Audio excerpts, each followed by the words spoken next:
Commission on Elections Chief George Garcia links the country's previous poll service provider, Smartmatic, to the bribery allegations against him. Garcia also plans to take his accusers to court.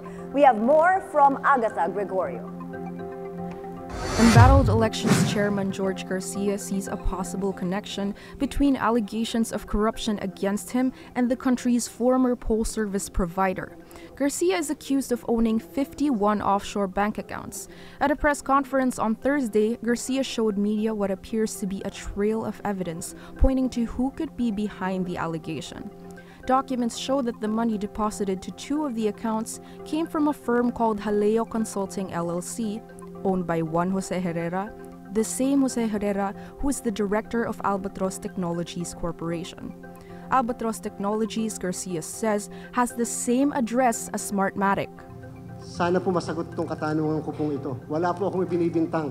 Bakit po ba naman ang address ng Barbados, address sa Barbados, ang address na number 26 ng company na sinasabi ko ay parehas sa address ng company na dati nating provider. Ayaw kong ako magawa ng konklusyon. Garcia also called this a direct intervention on the elections by a foreign entity. Jaleo Consulting LLC ang nagpadala.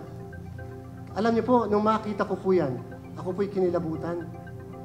This is direct intervention sa eleksyon ng Pilipinas ng isang foreign entity. Kahit pa sabihin niyo, hindi araw ng eleksyon, komisyon ng eleksyon, ang pinuno nito ang inaakusahan. The poll chief says once he receives the results of the National Bureau of Investigation and the Anti-Money Laundering Council's probe, he will file an ethics complaint against a certain congressman. He did not name the lawmaker, but it was Sagip Party List Representative Rodante Marcoleta who first came out in media with the allegation.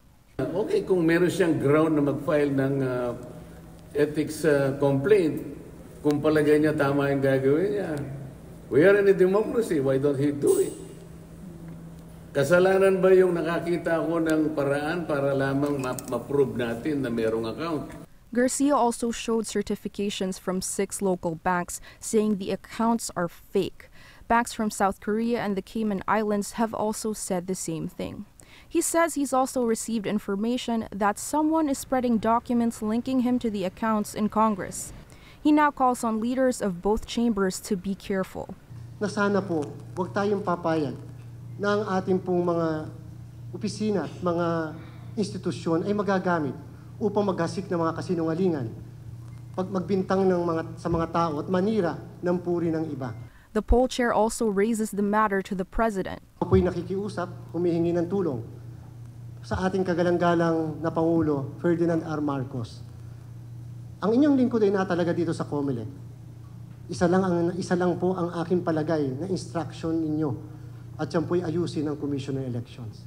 Ayusin ang pangalan ng COMELEC, ibalik ang tiwala ng sambayanan. Sana po matulungan tayo na yung mga gantong tao, entities, hindi makapamayagpag sa ating pong lipunan. Agatha Gregorio, Billionario News Channel.